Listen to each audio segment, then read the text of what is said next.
Oi gente, tudo bem? No vídeo de hoje eu vim conversar com vocês sobre gordofobia médica. Existe ou não existe? E obesidade, será que é doença ou não é doença?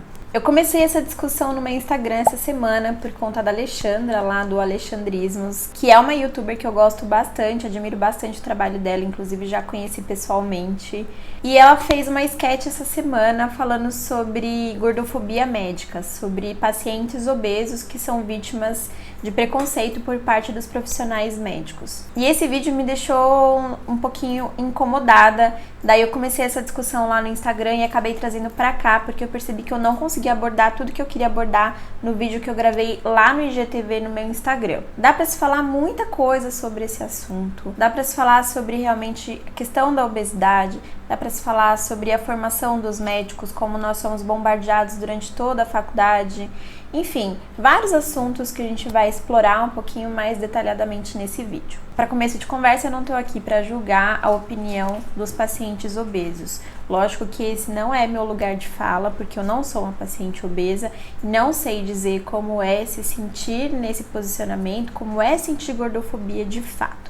Eu vou falar sobre a minha visão enquanto profissional da saúde, enquanto futura médica, com conhecimentos fisiopatológicos que eu tenho até agora sobre a questão da obesidade. Daí eu queria começar falando para vocês que durante toda a graduação é muito difícil não se tornar uma pessoa gordofóbica, essa é a verdade. Porque a gente é bombardeado constantemente sobre a questão do peso, sobre a importância da gente manter um estilo de vida saudável.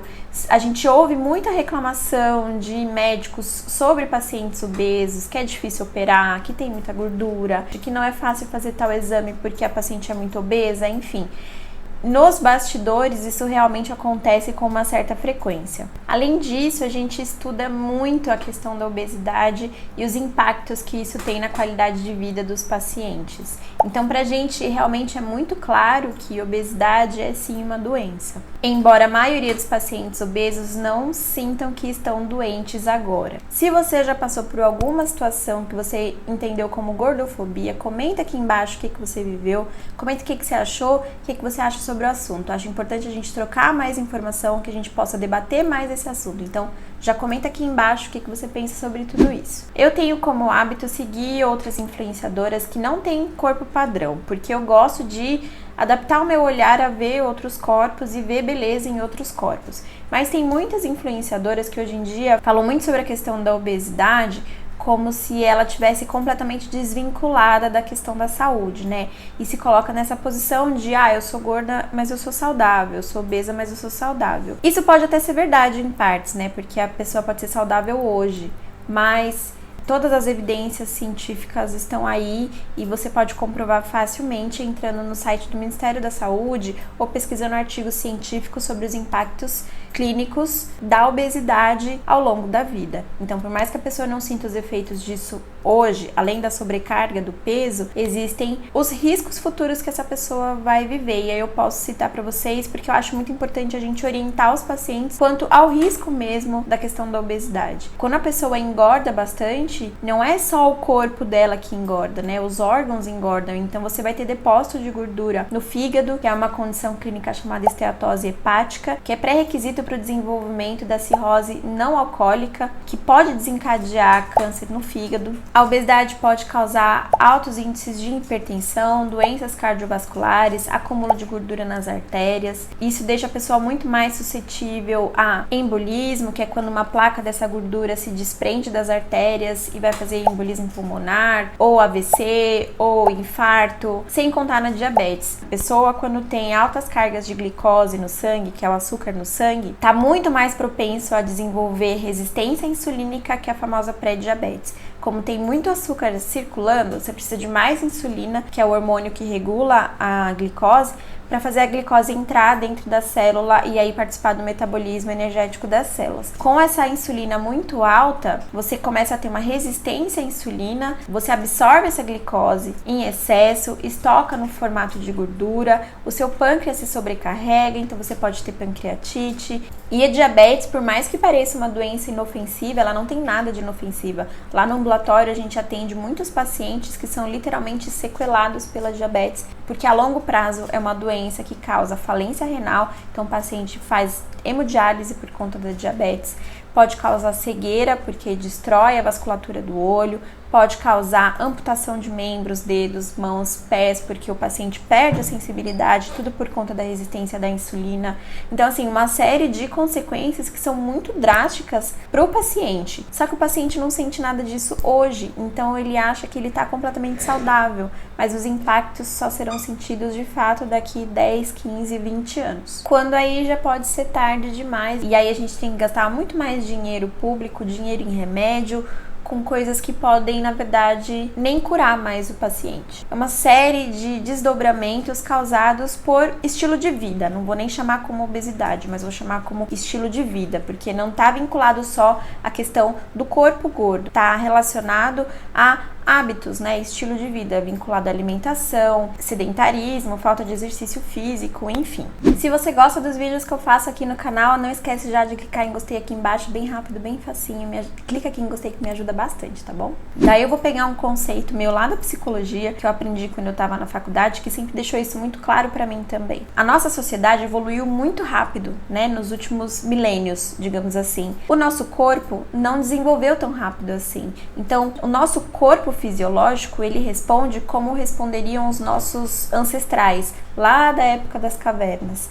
Só que a nossa realidade hoje em dia é completamente diferente. Hoje em dia a gente tem acesso a muito mais alimentos, alimentos ricos em açúcar, em gordura, muitos alimentos industrializados, com sódio. Se a gente fizer aqui um comparativo, pensar a gente lá no meio da natureza, né, como se a gente fosse realmente homem e mulher da caverna, a gente ia comer frutas, ia comer alimentos crus, ia comer animais, e ia ter o nosso tempo de metabolizar isso de acordo com o tempo necessário para você caçar ou colher outro alimento, né? Que não é o que acontece hoje em dia. Então, hoje em dia a gente ingere muito mais alimento, queima muito menos caloria, né? Porque o homem da caverna, a mulher da caverna tinha que andar para achar o alimento, tinha que caçar, tinha que correr, tinha muito mais tarefa para fazer. Hoje a gente passa boa parte do nosso tempo sentado, né? Sem praticar atividade física. Então, o nosso estilo de vida mudou muito e muito rapidamente e o nosso corpo continua sendo o mesmo corpo ancestral de antes, com os mesmos mecanismos fisiopatológicos. Então, a gente sobrecarrega muito mais o nosso corpo e não dá o tempo necessário para que ele possa metabolizar, se recuperar, enfim. E tudo isso vai levar ao sedentarismo, obesidade, hipertensão, muitas doenças que são facilmente tratáveis com estilo de vida. E isso é o que me deixa mais intrigada dentro da medicina e que inclusive faz eu escolher a especialidade que eu quero fazer quando eu me formar, que é medicina da família, onde a gente consegue trabalhar bastante com prevenção. A gente orientar nossos pacientes de forma adequada, a gente consegue obter uma mudança sem ter que gastar muito dinheiro público com isso, sem ter que esperar o indivíduo ficar doente para aí sim tratar a doença dele. Se a gente pensar em estilo de vida hoje e alertar sobre os perigos de todo esse estilo de vida, de todas essas escolhas hoje, talvez a gente evite que uma série de indivíduos adoeçam e que a gente tenha que tratá-los futuramente, gastando muito dinheiro com isso. Nessa primeira parte, acho que eu fiz o papel que eu realmente estava querendo fazer, que era realmente de orientar em relação a tudo isso, porque eu acho que falta muito isso no perfil profissional dos médicos. Os médicos não estão acostumados a orientar os pacientes, acho que eles estão acostumados a impor coisas. Eu acho que eu tenho uma visão um pouco mais diferenciada por ter feito psicologia, por gostar muito da questão do acolhimento, né? Por querer atender o paciente, entender a realidade que ele vive, saber o que ele está sentindo e aí sim estabelecer uma relação médico-paciente que possa ser muito mais efetiva para ele. Lá no Instagram eu pedi inclusive pro pessoal me relatar casos de gordofobia que tinham sentido na pele. A grande maioria vem de médicos endocrinologistas que impõem pro paciente coisas que às vezes realmente não estão relacionadas à queixa principal do paciente, né? E já chegam naquela postura de oferecer bariátrica sem saber se o paciente quer realmente perder peso ou não. O fato é que gordofobia médica existe sim.